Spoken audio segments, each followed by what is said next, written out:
하나 이어서 보겠습니다. 지금 살펴볼 부분은 246쪽이에요. 245쪽까지 우리가 다루었던 내용은 믿고 기대하던 손자 종학이 동경에서 경찰에 체포되었다는 전보를 받은 내용까지 있습니다. 자, 그러면 246쪽 첫째 줄 한번 봅시다.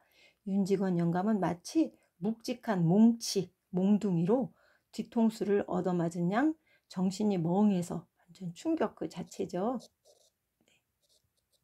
엄청난 폭탄이 지금 이 집안에 떨어진 거예요. 입을 벌리고 눈만 휘둥그랬지 한동안 말을 못하고 꼼짝도 않습니다.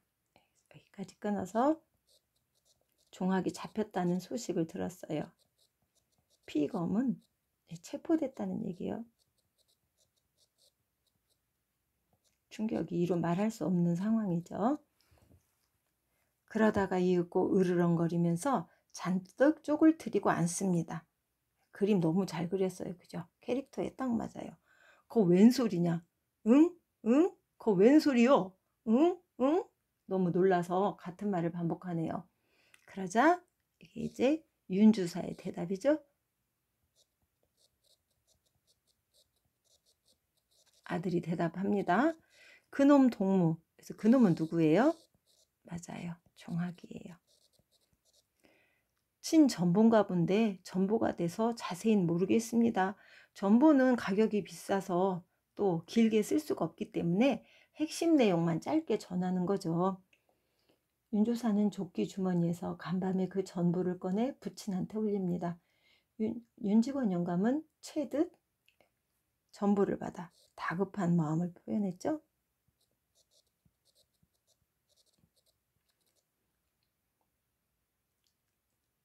확 낚아채듯이 전보를 받아 쓱 들여다보더니 커다랗게 읽습니다. 물론 원문은 일본에서 보냈으니까 1어로 돼 있겠죠. 몰라보고 윤주산의 서사, 옛날에는 비서처럼 집에서 이렇게 글을 옮겨주거나 편지 써주고 하는 사람이 있었어요. 서류 같은 것도 해주고.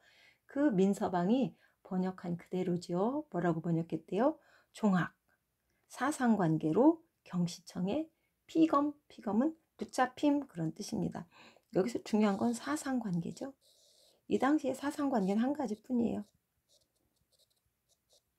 이 당시에 사회주의는 좀 뭐랄까 순수 사회주의, 다 같이 잘 먹고 잘 살자 뭐 이런 수준의 기본적인 사회주의였기 때문에 이 당시 사회주의 운동하던 사람들은 대체로 독립운동에 많이 기여한 사람들이 있었어요.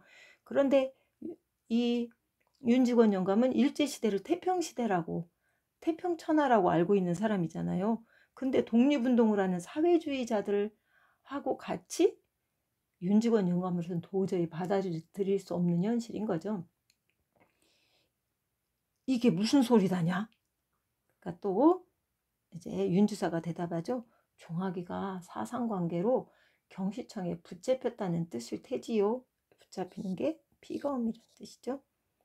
사상관계라니 이해할 수가 없는 얘기죠. 그래서 알려줘요. 친절하게. 그놈이 사회주의에 참여를 드디어 나왔죠. 그놈은 물론 계속 종학을 가리키는 거예요. 참여했다는 얘기죠. 사회주의에 참여했다는 건 윤직원 영감으로서는 도저히 받아들일 수 없는 얘기예요. 으엉. 아까보다 더 크게 외치면서 뒤로 벌떡 뒤로 나동그라질 뻔하다가 겨우 몸을 가눕니다. 충격이 엄청 커서 넋이 나갔어요. 이걸 사자성어로 망연자실이라고 하죠. 도저히 믿을 수 없는 일이 일어났기 때문에 윤직원 영감은 충격 그 자체예요. 윤직원 영감은 먼저에는 몽둥이로 뒤통수를 얻어맞은 것 같이 멍했지만 이번에는 얘기를 듣고 이번이 언제예요? 왜 잡혀갔는지 이유를 들었단 말이에요. 사회주의 운동을 했다. 그 이유를 알게 된 후에는 어떻게 됐어요? 땅이 꺼져버렸어요. 지함을 해서 수천 길 밑으로 꺼져 내려가는 듯 정신이 아찔했습니다. 네, 충격이 이로 말할 수가 없는 거죠. 더군다나 뭐 친구들하고 술 마시고 싸워서 잡혀갔다 이러면 문제가 안 되는데, 사회주의에 참여했다는 건 돌이킬 수 없는 사실이고 윤직원 영감이 제일 싫어하는 일이기도 한 거죠. 그러나 그것은 결단코 자기가 믿고 사랑하는 종아기의 신상을 여겨서 생각해서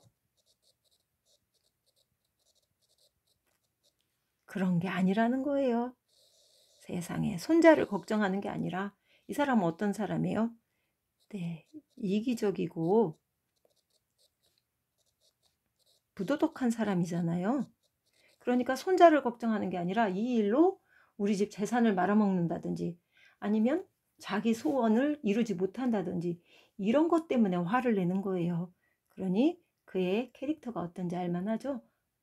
윤직원 영감은 시방 지금 종아기가 사회주의를 한다는 그 한 가지 사실이 진실로 옛날에 드세던 불황당패가 그 아버지를 죽였던 그 사람들이잖아요. 백길 천길로 침노하는 그것보다도 더 분하고 물론 무서웠던 것입니다. 진나라를 망하게 할 자는 호라는 예언을 듣고서, 누구냐면 이건 진시황 이야기예요. 진시황이 나중에 미신에 빠져가지고 무녀한테 점을 쳤는데, 진나라를 앞에서 제목에서 우리가 배웠잖아요. 망진 자는 호야, 이렇게 진나라를 망하게 할 자는 호다. 그래서 호는 오랑캐예요. 북쪽 오랑캐. 그래서 어떻게 했어요? 그러면 오랑캐가 못 들어오게만 하면 되지 해가지고 만리장성을 쌓았던 거예요. 그 만리장성을 쌓았던 진시황. 그는 진나라를 망한 자가 호, 여기는 오랑캐죠. 오랑캐가 아니라 그의 아들 호해, 둘째 아들. 아까 처음에 선생님이 이야기 지난 시간에 했었잖아요. 부소라는 아들과 아주 똑똑한 부소라는 아들, 큰아들이 있었는데 오히려 어리석은 호해에게 나라를 물려줬기 때문에 진나라가 망했다는 거예요. 그러니까 여기서 진시황은 누구를 빗댔을까요? 맞아요. 윤직원이죠. 그리고 그의 자식 호해는 누굴 빗댔어요? 네, 종악이 되겠죠. 그래서 종악 때문에 이 집안이 망하게 됐다. 결론적으로는 그렇게 얘기할 수 있겠죠. 자, 247쪽입니다. 눈으로 보지 못하고 죽었으니 오히려 행복이라 하겠습니다. 진나라는 진시황이 죽은 뒤에만 하나 망했잖아요. 그런데 지금 윤직원 영감은 집안이 망하는 꼴을 보게 생겼어요. 오른쪽 날개에 질문이 있네요. 진시황과 호해에 해당하는 인물, 아까 얘기했죠. 진시황은 누구? 네, 주인공 윤직원 영감. 호해는 윤직원의 소망을 저버린 누구? 네, 둘째 손자 종학 되겠죠. 사회주의라니, 아주 엄청 절망에 빠지네요. 자, 여기까지 해서 절정 부분 마무리하겠습니다. 첫째 줄까지요. 그래서 절정 부분의 내용은 윤종학이 사회주의 운동을 했다는 걸 알게 되는 거죠.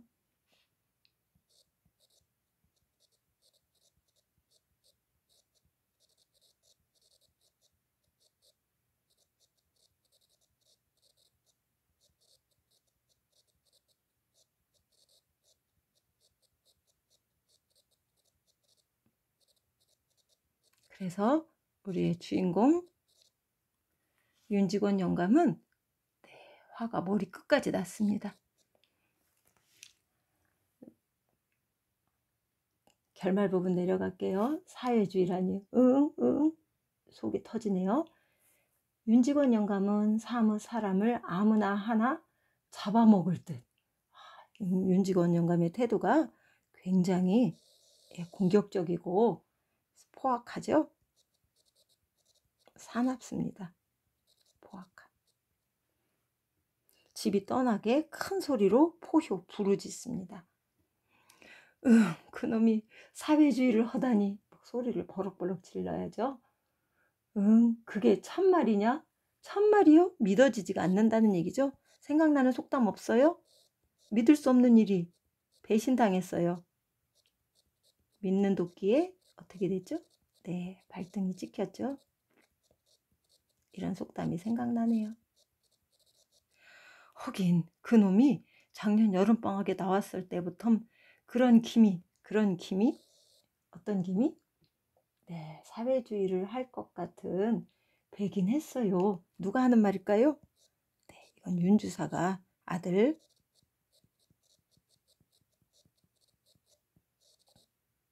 말을 하는 거죠. 그러면은 참말이구나. 그러면은 참말이요. 절망감이 나타나 있습니다.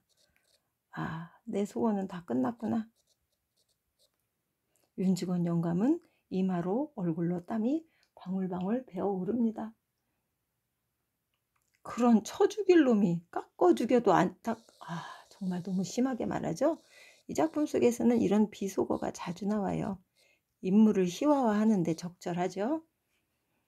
깎아 죽여도 아깝지 않을 놈이 아무리 손자가 잘못을 했다 해도 이렇게 욕을 합니다. 그놈이 경찰서장 허라님께로 생판 사회주의 하다가 뎁다 경찰서에 잡혀 정반대의 행동을 한 거죠. 응? 오사 육시를 흘러. 여기 너무 심해요. 죽은 사람을 다시 팔다리 목 다 자르는 게 오사 육시인데 손자한테 너무 심한 악담을 하죠. 그놈이 그게 어디 당한 것이라고 지가 사회주의를 혀 부자놈의 자식이 무엇이 대껴서 불황당패에 들어. 네, 사회주의를 말하죠. 윤직원 영감으로서는 세상 먹고 살기 편하고 부러울 거 없는 자기 손자가 사회주의를 한다는 걸 이해할 수가 없는 거죠. 아무도 숨도 크게 쉬지 못하고 고개를 떨어뜨리고 섰게 아니면 앉았을 뿐 윤직원 영감이 잠깐 말을 그치자 방 안은 물을 친 듯이 조용합니다. 비슷한 말로 이런 속담도 있죠. 옛날에는 쥐가 많았나 봐요. 그래서 시끌시끌했는데 쥐가 다 죽으면 조용해지겠죠. 아무 말도 없는 거예요. 오죽이나 좋은 세상이요. 오죽이나. 태평천하라는 제목하고 어울리죠. 좋은 세상이라고 윤직원 영감은 일제강점기를 이렇게 표현해요. 세상 잘못 알고 있는 거죠. 왜곡된 역사의식이에요. 지금 우리 민족이 우리나라가 겪는 고통과 그 독립에 대한 열망이 얼마나 큰데 지금 윤직원 영감은 일제강점기를 좋은 세상이라고 이야기를 하고 있어요. 윤직원 영감은 팔을 부르거든 주먹으로 방바닥을 땅 치면서 분노.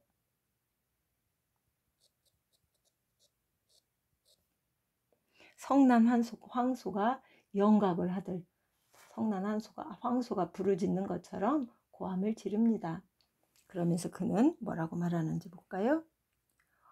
화적패가 있느냐? 없다는 말이죠. 불황당 같은 수령들이 있더냐? 옛날에는 지방의 수령들이 백성들을 수탈하고 그랬었잖아요. 재산이 있대야 도적놈의 것이요.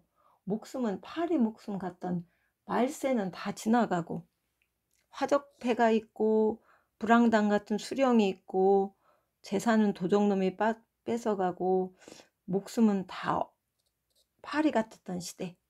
이게 바로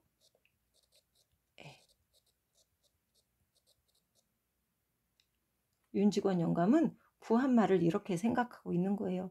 그런 시절은 다 지나가고 자 부하라. 거리거리 순사요.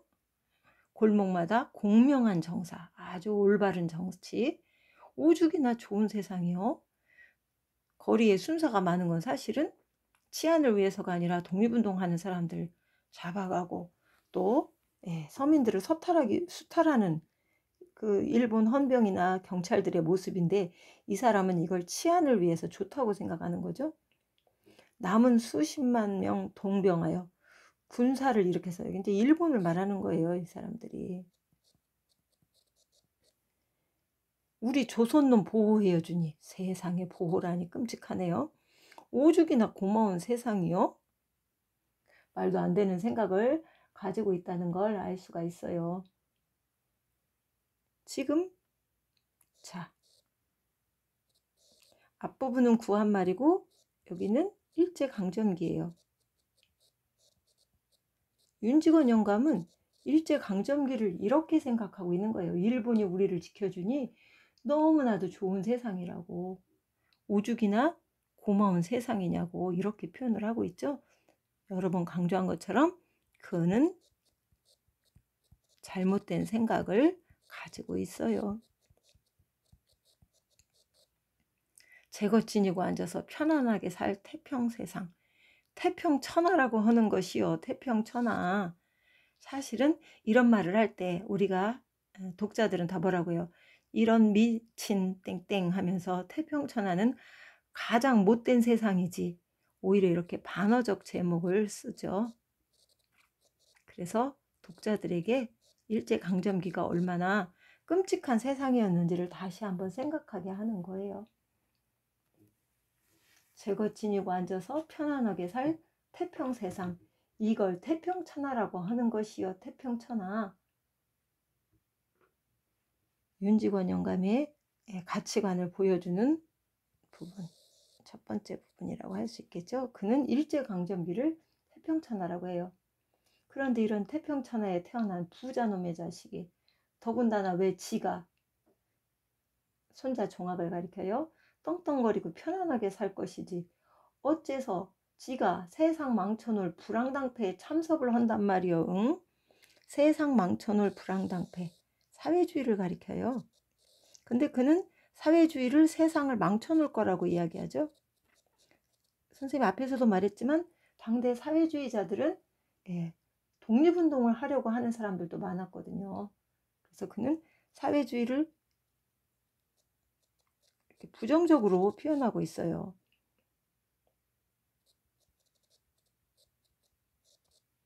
윤직원 영감이 당대에 대해서 잘못 생각하고 있는 것, 첫째, 태평천하라고 보는 왜곡된 역사의식.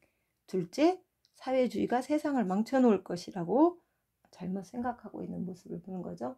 물론 요즘 사회주의와는 좀 여러 가지로 결이 달라요. 땅바닥을 치면서 벌떡 일어섭니다.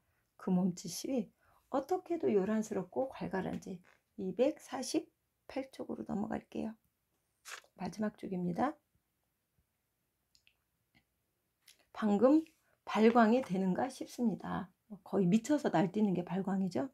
아닌 게 아니라 모여선 가권, 가족들.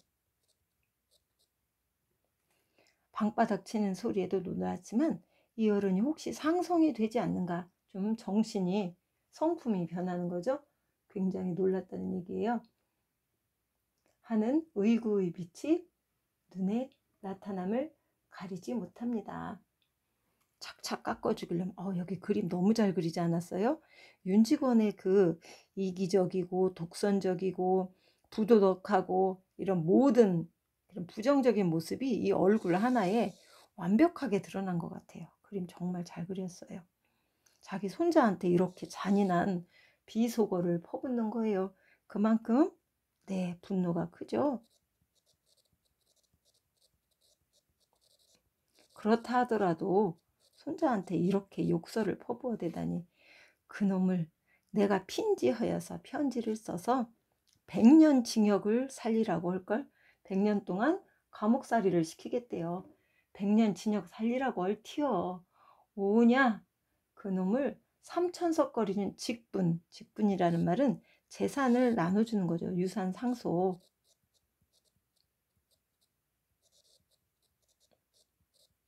삼천석거리면 굉장한 부자라고 해요. 그만큼 나눠주려고 히었더니 오냐, 그놈 삼천석거리를 톡톡 팔아서 손자에게 물려주려고 했던 그 돈을 갖다가 경찰서에다 사회주의 하는 놈 잡아가두는 경찰서에다가 주워버릴 걸. 죽일 놈. 손자에 대한 분노가 어마무시하죠. 마지막의 죽일 놈 소리는 차라리 분노에 가깝습니다. 울음소리. 손자에 대한 아주 분함이 가득하다는 걸 보여주는 거죠. 이 태평천하에 이 부분을 읽을 때 독자들은 뭐가 태평천하니 하면서 윤직원 영감을 비판할 수 있게 되는 거겠죠. 쿵쿵 발을 구르면서 마루로 나가고 꿇어앉았던 윤주사와 종수도 따라 일어섭니다. 그놈이 만석군의 집자식이 옛날에는 이렇게 농사의 양으로 부를 측정했대요. 만석군이 최고 부자. 요즘으로 하면 억만장자 라고 할 수 있겠죠. 세상 망쳐놓을 사회주의 불황당패에 참여를 희어 죽일 놈 아주 화가 많이 났네요. 연애 부르짖는 죽일 놈 소리로가 차차로 사랑께로 멀리 사라집니다. 그러나 몹시 사나운 그 포효, 윤직원의 부르짖음이, 포효는 원래 동물이 부르짖는 거잖아요. 그 처참한 느낌을 주고 있어요. 뒤에 처져 있는 가족들의 귀에는 어쩐지 암담한 여운이 스며든대요. 어쩐지 암담하되 부정적이잖아요. 그래서 이 부분을 읽으면 아, 이 집안 다 됐구나. 이 집안도 이제 아들은 재산을 탕진하고 손자 하나도 역시 아무렇게나 살고 그 다음에 믿었던 둘째 손자는 사회주의 운동을 하고 그래서 이 집안이 무너질 것을 암시해 주는 거죠. 스며들어 가득히 어두운 얼굴들을 면면상고, 얼굴만 서로 바라보는 게 면면상고예요. 서로 얼굴만 보면서 말할 바를 잊고 서로 무슨 말을 할지 모르겠어 몸둘 곳을 둘러보게 합니다. 마치 장수의 죽음. 뭐를 암시하죠? 네, 이제 이 집안이 다 됐다.